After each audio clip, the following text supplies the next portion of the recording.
Michelle Dewberry has confronted Labour MP Barry Gardiner over Sir Keir Starmer's treatment of women affected by state pension age changes.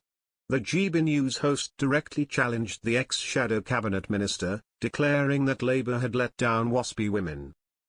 Speaking on Dewbs and Company, Michelle stated, "The Labour Party failed Waspi women."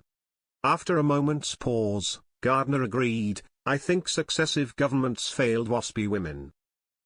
Michelle added, "Yeah, but I'll tell you why I asked about Labour in particular, because there were so many examples of Labour politicians saying, when we get into office, we will remedy the injustice.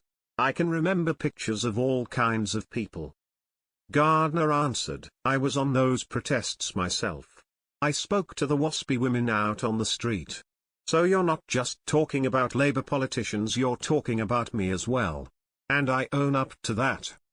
The host pressed, "Do you think you failed them?" He replied, "I think we failed them in this sense, we genuinely believed, at the time we were speaking with them, that there would be the funds and money available to do that. This government has had to do things it didn't want to do in terms of winter fuel payments, and the other cuts they've had to make because of the dire financial situation the country was left in by the Conservatives. We haven't been able to do many of the things we wanted, and the cost of doing what I believe would have been right by Waspi women was one of the sacrifices that, I'm afraid, they bore the brunt of. So yeah, I totally get what you're saying, and I think it's a cause of real sorrow that we weren't able to deliver.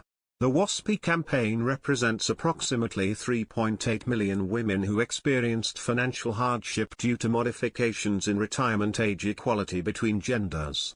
These individuals argue they received insufficient notice to adjust their retirement planning accordingly.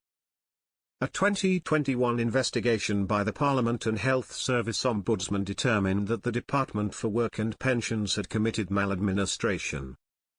The watchdog concluded that inadequate communication left thousands of women unprepared for the pension age alterations. The Ombudsman's subsequent findings in March 2024 proposed compensation ranging from £1,000 to £2,750 for women born during the 1950s, classified as a Level 4 payment. However, the report specified that parliamentary approval would be necessary to authorise any compensation scheme.